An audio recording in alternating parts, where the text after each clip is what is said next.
ถือว่าการก่อสร้างก็ยังดำเนินอยู่ทุกคนบ่เคยเห็นสวงเสาของสีหอมเป็นจังใดเบิ่งจากคลิปนี้ทุกคนเดี๋ยวเราสิไปออกทางเส้นทางที่ติดกับเส้นทางนี้สบายดีกันเบิดสุขุสุคนกับเสาร์วันอาทิตย์ที่เวียงจันทน์มื้อนี้ก็ถือว่าเงียบๆทุกคนเวลา7 โมงตอนนี้7 โมงเช้า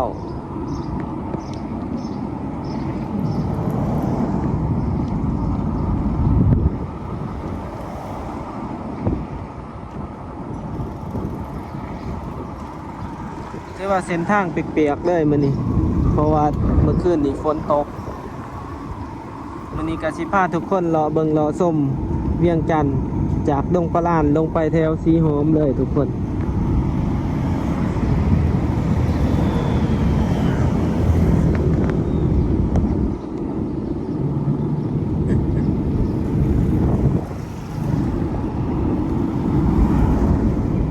บรรยากาศยามเช้าที่ดงปลานเสาร์วันอาทิตย์ก็สิเงียบๆแน่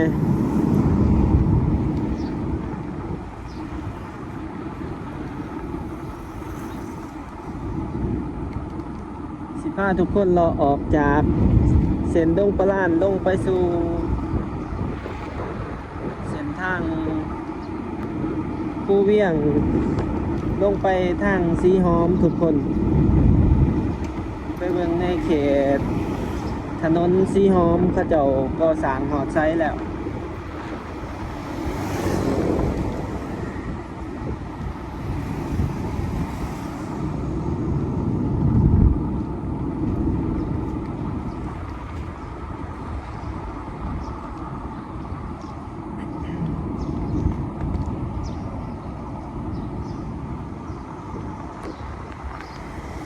ถ้าเป็นวันจันทร์ถึงวันศุกร์นี่ถือว่ารถติดตลอดในเส้นทางนี้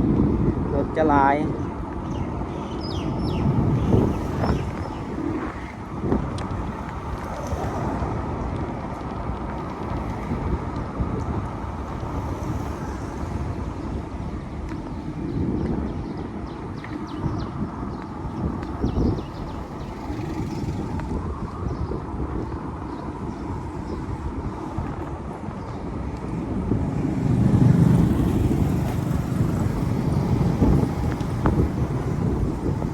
นี่ก็ฝนตกก็อากาศเย็นดีทุกคน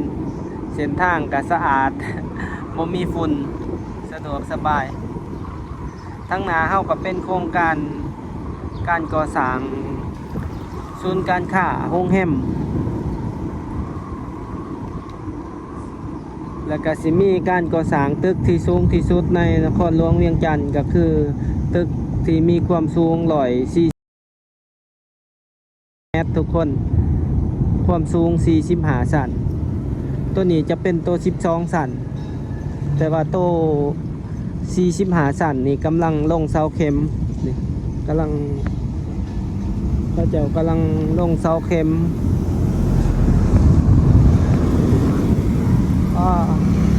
ยังเปียกอยู่ทุกคนเส้นทางนี้ฝนกำลังเศร้าไปเมื่อกี้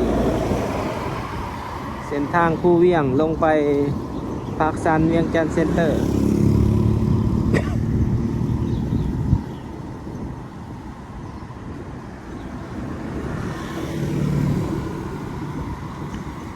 ทางหลังของตึกพักสันนี่ก็มีการก่อสร้างตึกอีกนี่ก็เป็นโครงการก่อสร้างคือกันขวามือเฮาเดี๋ยวเฮาสิพาทุกคนเขาลงไปทางนี้ทุกคนเลี้ยวขวาลงเลี้ยวซ้ายลงพาทุกคนเลี้ยวซ้ายลงทางนี้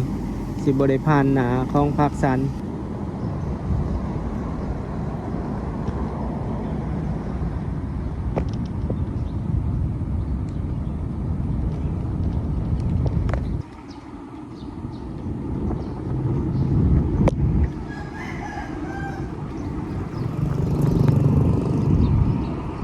ว่าเสียงกบ เสียงเขียดแถวที่ลงมาทางเส้นนี่ทุกคน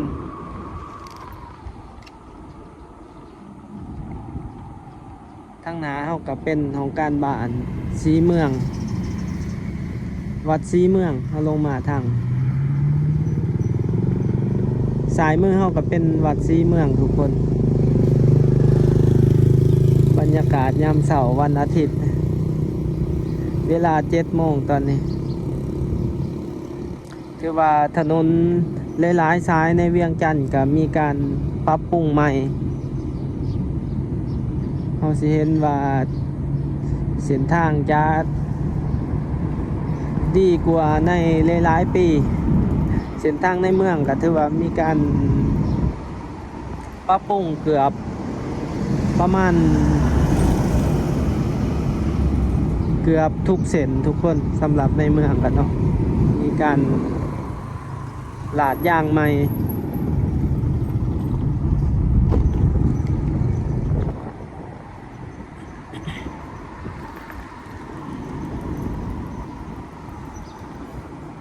สายมือกับเป็นโรงเรียน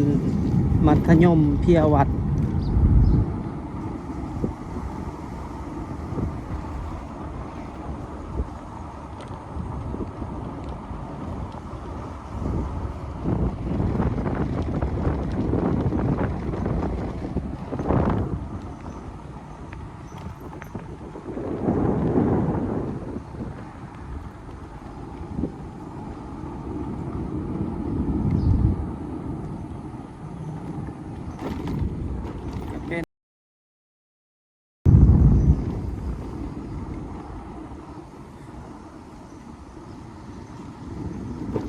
พาทุกคนขี่ลงซื่อๆเลย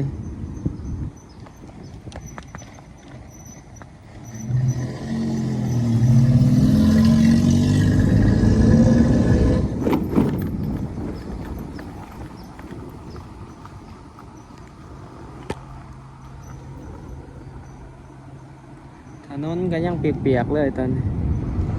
เย็นสบายทุกคน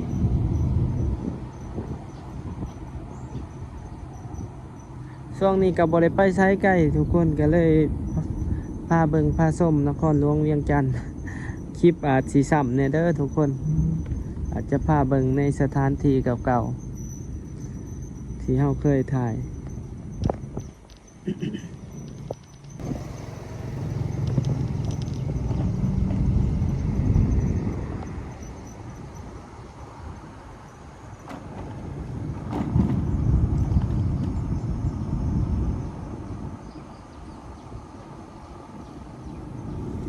ปีนี้ถือว่าหลายๆธุรกิจในเวียงจันทร์ค่อนข้างว่าขยายตัวหลายทุกคนมีการจดทะเบียนบริษัทใหม่ค่อนข้างหลาย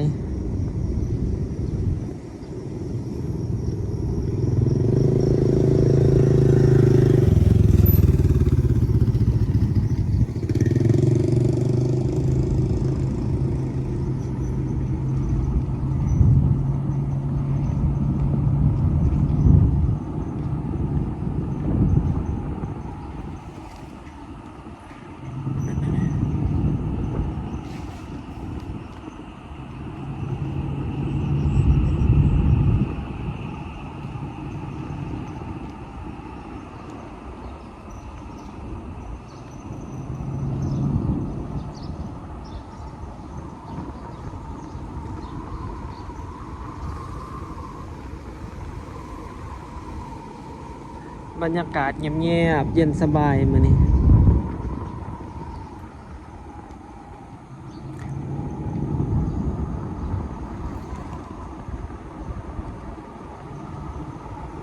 เหมาะต่อการย่างหลินสำหรับผู้ใดที่เขามาเที่ยวนครหลวงเวียงจันทร์ในช่วงนี้จ้ะย่างเลาะส้มเมืองช่วงยามฝนแบบนี้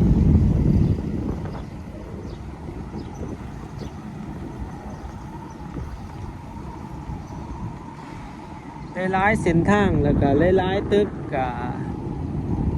ช่วงนี้ก็ปรับปรุงแข่งขันกันค้าขาย ในช่วงนี้เพราะว่าก็เป็นโอกาสดีในช่วงนี้นักท่องเที่ยวก็เข้ามาลาวก็ค่อนข้างหลาย เนื่องจากมีหลายเส้นทางที่สามารถเข้ามาลาวได้สะดวกสบายในช่วงนี้บ่ว่าจะเป็นการเข้ามาด้วยรถไฟลาวจีนหรือว่าเข้ามาด้วยเส้นทางรถไฟลาวไทยเส้นทางการบินมีหลายสองทางการเข้ามาทุกคน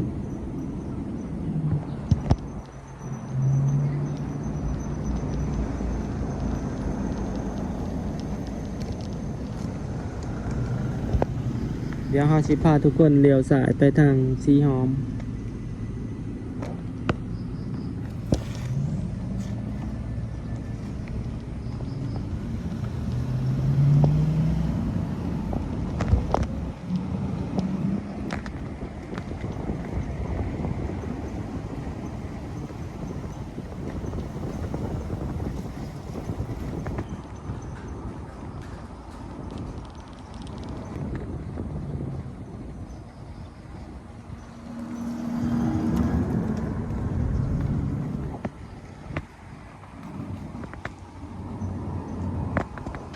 มาเบิ่งตลาดเขตตลาดกลางคืนสีหอมนี่ก็เป็นเส้นทางก็ยังบ่แล้วทุกคนยังบ่แล้วตอนนี้ก็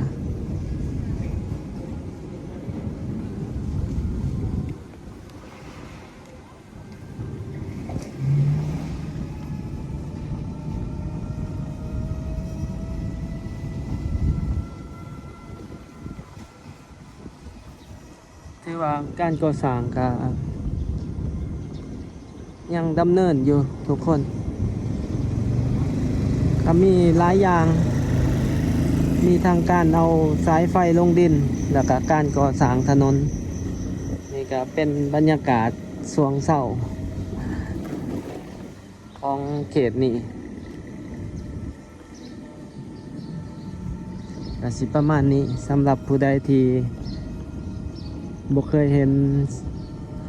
ช่วงเช้าของสีหอมเป็นจังใดเบิ่งจากคลิปนี้ทุกคน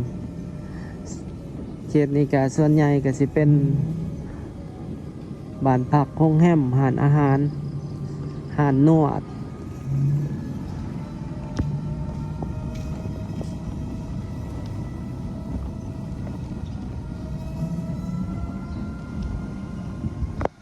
บ่ฮู้ว่าเขาเฮ็ดหยังเขาเจาะจงวางเป็นสามเหลี่ยม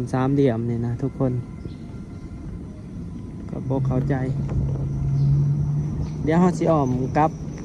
ขึ้นไปเส้นทางเศรษฐาพาทุกคนไปเบิ่งเส้นทางเศรษฐาว่าเขาเจ้าก่อสร้างได้หลายปานใดแล้ว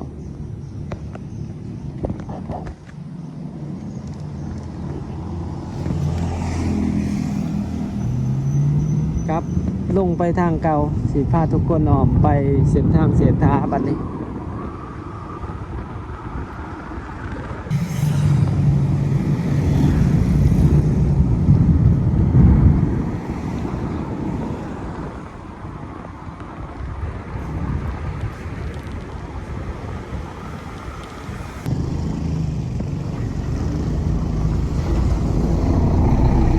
ตอนนี้เขาจะบ่ให้เขาไปเนาะเส้นทาง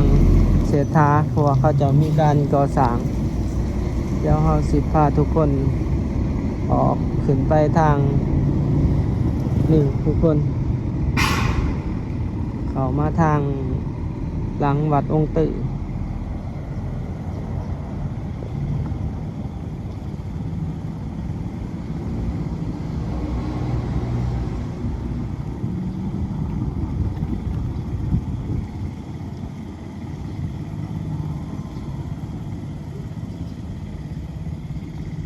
ก็น้ำท่วมเลยอยู่บนวัดอินแปลงเดี๋ยวไปเบิ่งน้ำคลองกันทุกคนว่าน้ำคลองสิสำใดเดี๋ยวเข้ามาที่วัดองค์ตื่อปลาเปียกเลย เดี๋ยวสิพาทุกคนไปส่องเบิ่งถนนเศรษฐาก็จะมีการก่อสร้างอย่างไร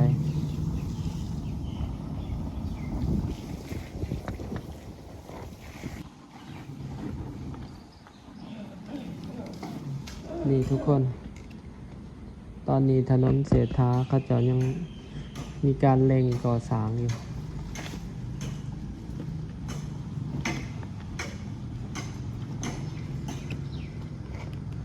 เนาะบ่สามารถเข้ามาได้ตอนนี้เขาจะยังอัดทางเขาจะปิดทางเขาทางนะ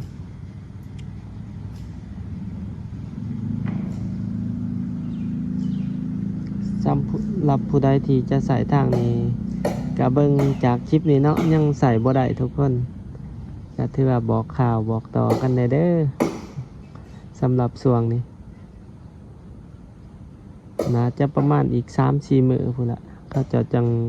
สิให้เขามาได้ตอนนี้ก็เขาจะเร่งเทเปตงเสริมเหล็กอยู่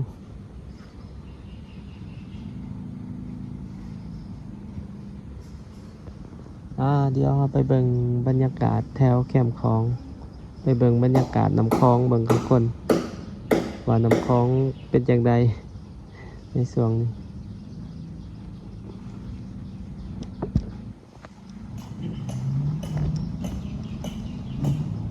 เดี๋ยวเราจะไปออกทางเส้นทางที่ติดกับเส้นทางนี้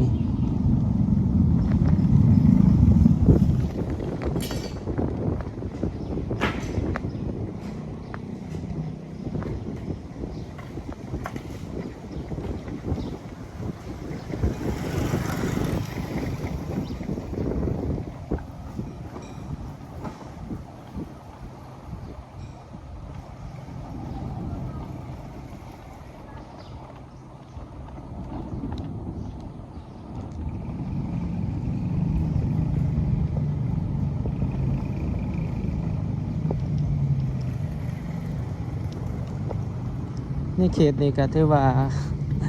ขาดรายได้ไปหลายเติบในส่วนเฮ็ดถนนก็ค่อนข้างว่าสร้างด้นเติบทุกคน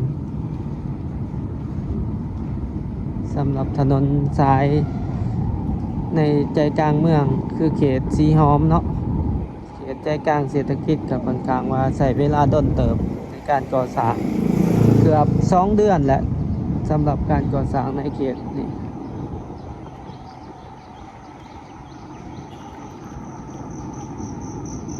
เดี๋ยวออกมาเบิ่งบรรยากาศแคมป์ของแ